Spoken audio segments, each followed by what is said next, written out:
Hi hello എല്ലാ കൂട്ടുകാർക്കും നമ്മുടെ പുതിയ വീഡിയോയിലായിട്ട് സ്വാഗതം. എല്ലാവരും സുഖമായിട്ടിരിക്കുക, സേഫായിട്ടിരിക്കുക. അപ്പോൾ ഇന്ന് നമ്മൾ ചെയ്യാൻ പോകുന്നത് രണ്ട് കുഞ്ഞൻ കുപ്പി എടുത്തിട്ടുണ്ട്. രണ്ട് കുഞ്ഞൻ കുപ്പിയിലാണ് പരിപാടി. വളരെ ചെറിയ കുപ്പിയാണ് കേട്ടോ ഇത്. എനിക്ക് ഭയങ്കര ഇഷ്ടം ഇങ്ങനത്തെ കുപ്പികൾ. അപ്പോൾ ഇതിലാണ് നമ്മളിന്ന് ചെയ്യാൻ പോകുന്നത്. ഒരു അടിപൊളി സിമ്പിളാണ്, എല്ലാവർക്കും ചെയ്തെടുക്കാൻ പറ്റുന്ന രീതിയിലത്തെ ഒരു ബോട്ടിൽ പെയിൻറ്റിങ്. അപ്പോൾ വീഡിയോ ആദ്യമായിട്ടാണ് കാണുന്നെങ്കിൽ ഒന്ന് ചാനൽ സബ്സ്ക്രൈബ് ചെയ്യുക, തൊട്ടടുത്തുള്ള ബെല്ലൈക്കൺ ഇനേബിൾ ചെയ്യുക. പിന്നെ വീഡിയോസൊക്കെ ഇഷ്ടമാണെങ്കിൽ എല്ലാവർക്കും ഷെയർ ചെയ്ത് കൊടുക്കാം. നമുക്ക് ഈ കുപ്പീനെ ഇനി പെയിൻറ്റ് ചെയ്തെടുക്കാം. പെയിൻറ്റ് ചെയ്തെടുത്തിട്ടുണ്ട്. അത് പിങ്ക് കളറും ഒരു പിസ്ത കളറുമാണ് കിട്ടിയിരിക്കുന്നത്. അത് ലൈറ്റായിട്ടാണ്, ലൈറ്റ് കളറാണ് കൊടുത്തിരിക്കുന്നത് കേട്ടോ. അതിങ്ങനെ കിട്ടിയെന്ന് ഞാൻ പറയാം. പിങ്ക് കളറിൽ ആക്രിലിക് പെയിൻറ്റ് പിങ്ക്, പർപ്പിളും മജന്തയും അല്ല, പിങ്ക് എടുക്കാം. അതുപോലെ വൈറ്റ് കൂടുതലായിട്ട് മിക്സ് ചെയ്യുക. അപ്പോൾ ആ ഒരു കളർ കിട്ടി.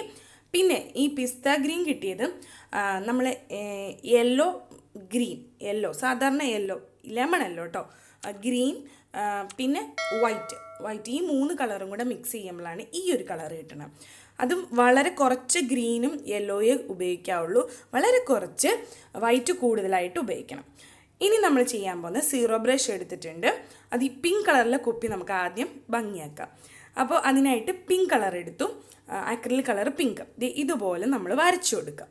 ഈ സീറോ ബ്രഷാണ് എടുത്തിരിക്കുന്നത്. ഇങ്ങനെയൊക്കെ ചെയ്യാനായിട്ട് സീറോ ബ്രഷുകൾ ഉപയോഗിച്ചാൽ മതി. അപ്പോൾ ഇങ്ങനെ വരച്ചു കൊടുക്കാം. ഇതൊക്കെ എളുപ്പമാണ് വരയ്ക്കാൻ വേണ്ടി. ഇതുപോലെ കളർ ഫില്ല് ചെയ്തും കൊടുക്കുക. ഇതുപോലെ വരച്ചിട്ട് അതിനകത്ത് കളർ ചെയ്ത് കൊടുക്കണം. അപ്പോൾ എങ്ങനെയാണോ തണ്ണിമത്തൻ നമ്മൾ കട്ട് ചെയ്താലിരിക്കുന്നത് ആ ഒരു ഇമേജാണ് ഇവിടെ വരുത്തേണ്ടത്.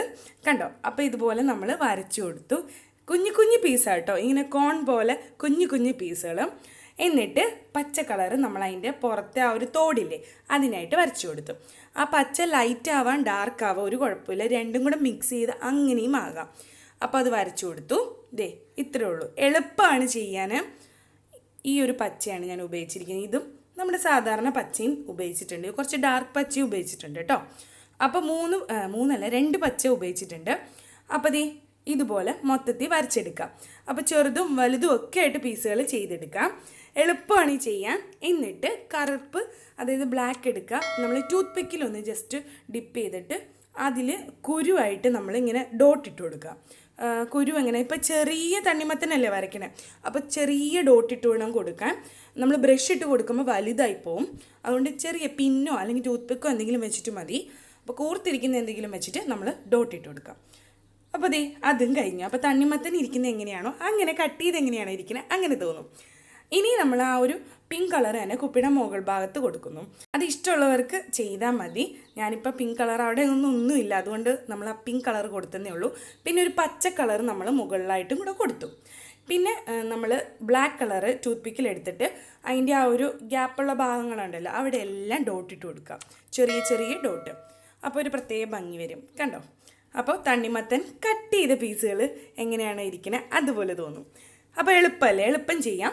അടുത്ത് നമ്മൾ നാരങ്ങ എങ്ങനെയാണോ ഇരിക്കുന്നത്, കട്ട് ചെയ്ത പീസായിട്ട് ഞാൻ ചെയ്യണില്ല, നമ്മൾ ഒരെണ്ണം എങ്ങനെയാണോ ഇരിക്കുന്നത് അത് ചെയ്യാം. അപ്പോൾ സീറോ ബ്രഷ് തന്നെ എടുക്കാം. എന്നിട്ട് ഇതുപോലെ നാരങ്ങ വെറുതെ ഇങ്ങനെ വരച്ചു കൊടുത്താൽ മതി. അങ്ങനെ ഷേപ്പൊന്നും വേണമെന്നൊന്നുമില്ല കേട്ടോ. ഇതുപോലെ ഒരു ഉണ്ട പോലെ വരച്ചു കൊടുക്കാം. എന്നിട്ട് നമ്മൾ ചെയ്യേണ്ട രണ്ട് മഞ്ഞ എടുത്തിട്ടുണ്ട്, ലെമൺ യെല്ലോ എടുത്തിട്ടുണ്ട്, നമ്മൾ ഡാർക്ക് യെല്ലോ എടുത്തിട്ടുണ്ട്. അതിനോടൊപ്പം നമ്മൾ കുറച്ച് വൈറ്റും കുറച്ച് ഇന്ത്യൻ റെഡ്, അതായത് കോഫി കളർ, അതായത് കാപ്പിപ്പൊടി കളർ എന്തെങ്കിലും എടുക്കാം. എന്നിട്ട് സൈഡിലൊന്ന് ഔട്ട്ലൈൻ ഒന്ന് ഈ യെല്ലോ ആയിട്ട് മിക്സ് ചെയ്തിട്ട് കൊടുക്കണം. അതെന്തിനാന്ന് വെച്ചാൽ ഒന്ന് നാരങ്ങ എടുത്തറിയാൻ വേണ്ടിയാണ് കേട്ടോ. സാധാരണ വരയ്ക്കുമ്പോൾ ഒക്കെ സാധാരണ കളർ ലെമൺ യെല്ലോ കൊടുത്താലും നമ്മൾ ആ ഒരു നാരങ്ങ ശരിക്കും അറിയണമെങ്കിൽ ഒന്ന് ബൾജ് ചെയ്ത് നിൽക്കണമെങ്കിൽ ഇതുപോലെ ലൈറ്റ് കളർ, ഈ ഒരു ഇന്ത്യൻ റെഡ് അല്ലെങ്കിൽ ബ്രൗൺ കളർ ഒന്ന് ടച്ച് ചെയ്ത് കൊടുക്കണം. അപ്പോൾ ആ ഒരു ഭംഗി കൂടുതലായിട്ട് കിട്ടും. അപ്പോൾ എന്നിട്ട് നമ്മൾ ഗ്രീൻ എടുത്തു, എല്ലായിടത്തും ഇലകൾ കൊടുത്തു. അത് നാരങ്ങയ്ക്കും കൊടുക്കാം, നമ്മൾ കുപ്പിയിൽ അവിടെ ഇവിടെ ആയിട്ട് ഇലകൾ കൊടുക്കാം. അപ്പോഴാണ് കൂടുതൽ ഭംഗിയാവുക. അപ്പോൾ ആ ഗ്യാപ്പുള്ള ഭാഗത്ത്, നാരങ്ങളുടെ ഗ്യാപ്പുള്ള ഭാഗത്തെല്ലാം ഇലകൾ കൊടുക്കണം. അപ്പോൾ കുപ്പിയുടെ മുകൾ ഭാഗത്ത്, ആ കഴുത്തിൻ്റെ ഭാഗത്ത് യെല്ലോ കളർ കൊടുത്തു. അതുപോലെ തന്നെ ടൂത്ത് പിക്കിൽ ഗ്രീൻ ഡിപ്പ് ചെയ്തിട്ട് എല്ലായിടത്തും ചെറിയ ഡോട്ടിട്ട് കൊടുത്തു. അത് എല്ലാ ഗ്യാപ്പുകളിലും നമ്മൾ ഡോട്ടിട്ട് കൊടുക്കുക ഒരു ഭംഗിക്കായിട്ട്. അപ്പോൾ ഇത്രയേ ഉള്ളൂ പരിപാടി. പിങ്ക് കളറിൽ നമ്മൾ തണ്ണിമത്തൻ ചെയ്തു, പിസ്ത കളറിൽ ആ ഗ്രീൻ കളറിൽ നമ്മൾ നാരങ്ങയും ചെയ്തിട്ടുണ്ട്. എളുപ്പമല്ലേ, എളുപ്പം ചെയ്യാവുന്നേ ഉള്ളൂ. ആ നാരങ്ങ കുറച്ച് ഭംഗിയാക്കാൻ, കുറച്ച് ബൾജ് ചെയ്തിരിക്കാൻ വേണ്ടിയാണ് നമ്മളൊരു കാപ്പിപ്പൊടി അല്ലെങ്കിൽ ഇന്ത്യൻ റെഡ് കളർ ഒന്ന് ടച്ച് ചെയ്യണത്. അപ്പോൾ ഇത്രയേ ഉള്ളൂ, എളുപ്പമാണ്. ഉണങ്ങിയതിന് ശേഷം വാർണിഷ് ചെയ്യുക. എളുപ്പം ചെയ്യാൻ പറ്റും. എല്ലാവർക്കും ഇഷ്ടമായെന്ന് വിചാരിക്കുന്നു. എല്ലാവരും ചെയ്തു നോക്കുക. ഇഷ്ടപ്പെട്ടെങ്കിൽ തീർച്ചയായും ലൈക്ക് ചെയ്യാനും കമൻറ്റ് ചെയ്യാനും മറക്കരുത്. അപ്പോൾ പുതിയ വീഡിയോ ആയിട്ട് വീണ്ടും കാണാം. ടാറ്റാ.